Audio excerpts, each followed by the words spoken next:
Amigos e irmãos, boa noite.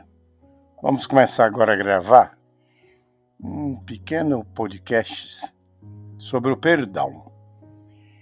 Vamos prestar um pouco minha atenção, vou falar um pouco lento para a gente descobrir o mistério do perdão. A palavra perdão, ela vem de um vocábulo grego, short, que no hebraico é shibolet. Seu significado é ficar para trás, deixar no esquecimento, lembrar jamais, que no latim significa uma irreparável perda, de onde tira o nosso português. Uma perda irreparável, melhor dizendo. Vamos usar como base o Mateus capítulo 18, versículo 22. Vamos ler. Chegando Pedro a Jesus, lhe perguntou: Senhor, quantas vezes posso perdoar o meu irmão que pecar contra mim? Até 7 vezes? Pergunta Pedro. Jesus lhe respondeu: eu não te digo até 7 vezes, mas 70 vezes 7.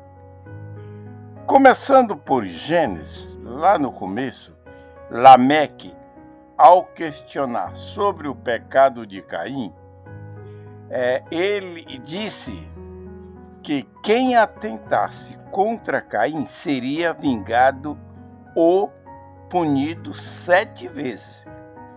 E quem atentasse contra Lameque, que era ele, seria vingado 77 vezes, já que ele era suicida de 2 pessoas, não é? Muito bem.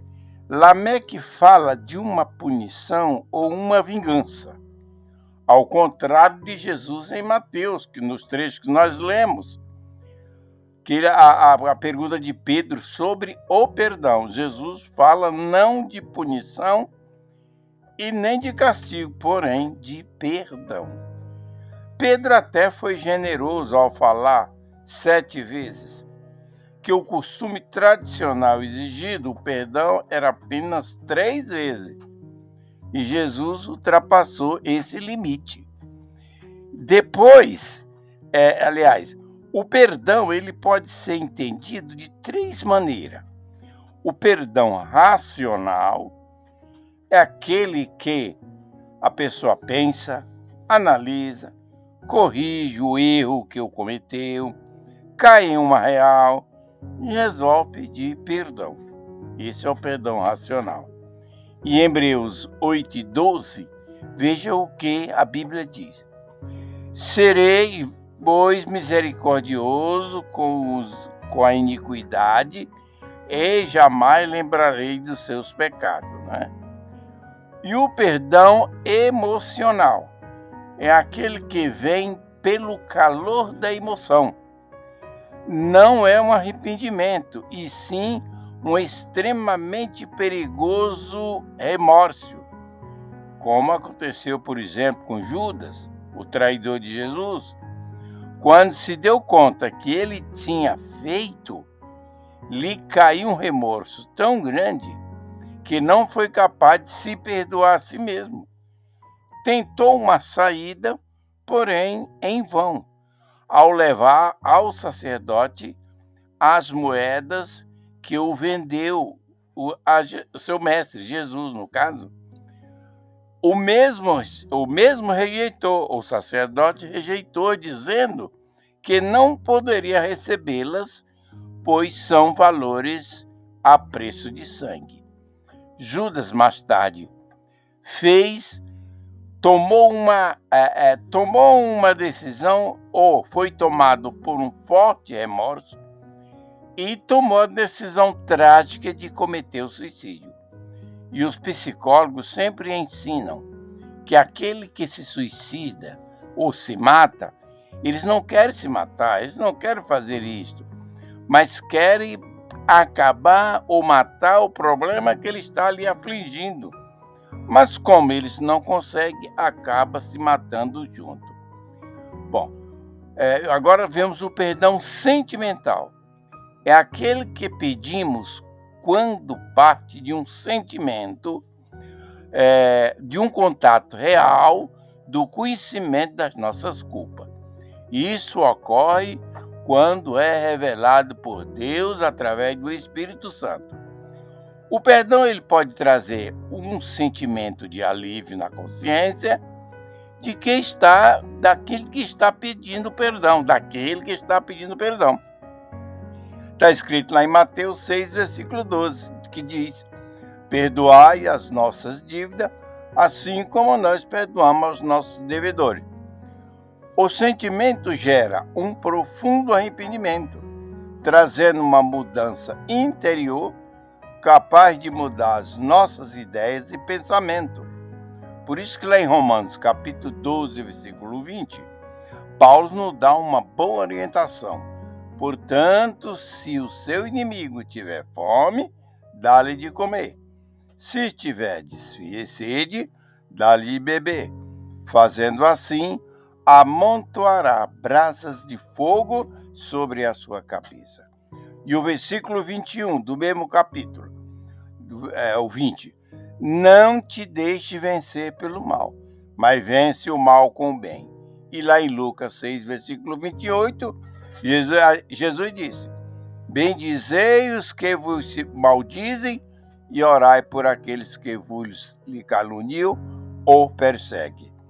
Se vocês perdoar uma pessoa que te ofende, segundo Paulo, a brasa de fogo amontoará sobre a sua cabeça, isto é, na cabeça de quem foi perdoado. Essa pessoa que te ofendeu poderá pensar tanto mal que eu fiz para essa pessoa, para esse irmão, para esse amigo, e em vez dele me punir com vingança, outra coisa parecida, ele chega e me perdoa. Isso é incrível e maravilhoso, essa decisão. Então, essa brasa de fogo que Paulo se refere, na verdade, queima na consciência da pessoa que praticou a ofensa contra o seu próximo e foi perdoado. Agora vem a pergunta: o perdão é incondicional? Se o perdão for incondicional, não é perdão, e sim apenas uma troca de favores e benefícios. E isso não funciona. Vou citar alguns exemplos para que vocês tirem as próprias conclusões. Quando Deus chamou Abraão do meio de seus parentes, ele habitava lá em Ur dos Caldeus, ele não conhecia Deus, Abraão, né? Ele acreditava em deuses pagãos, cria em deuses inexistentes e assim por diante. Mas então, por que Deus chamou Abraão? Porque Deus quis. Ou seja, Deus não quis nem saber o que Abraão fazia ou deixava de fazer. Nós da igreja estamos no mundo desfrutando de todos os prazeres que aquela vida mundana nos oferecia. E que Deus viu, e o que Deus viu em nós, para querer tirar da morte e nos dar vida. Absolutamente não viu nada em nós. Simplesmente pelo seu amor, como está escrito lá em João 3,16. Pelo seu amor deu seu filho como moeda, e em troca pelo resgate da nossa salvação, perdoando-nos de todas as nossas ofensas, tornando o perdão incondicional. Por isso Paulo falou em Romanos, falou em Gálatas, falou em Filipos, em outras passagens mais, que está cheio, que aquela acusação, ou as cédulas que nos acusava, foi rasgada. E agora somos livres, somos libertos e perdoados por Jesus, que levou nossos pecados para o Calvário. Agora o que estou perdoado incondicionalmente, como eu falei agora há pouco, estou livre para fazer o que eu quero? Sim. O apóstolo João disse que aquele que eu fiz libertar, sois verdadeiramente livres. Porém, temos o Espírito Santo através da sã doutrina, que nos constrange a fazer aquilo que agrada a Deus e orienta-nos a escolher o certo e não aceitar o errado, ou aquilo que contraria a vontade de Deus. Então, meu irmão, se você tem algo contra teu irmão, perdoa. Isso faz bem para a tua alma. Isso faz bem para a alma do teu próximo. Isso faz parte da nossa doutrina. Isso faz parte do amor de Deus e porque do nosso amor que é nos dado por Deus também. Se nós não tivermos este amor ou esse constrangimento exigido pelo Espírito Santo, doado gratuitamente pela graça, se não tivermos isso, fica difícil para nós pregar o amor, pregar a salvação, pregar a comunhão entre os irmãos e pregar a paz de Cristo. Era só isso? Deus te abençoe. Amém.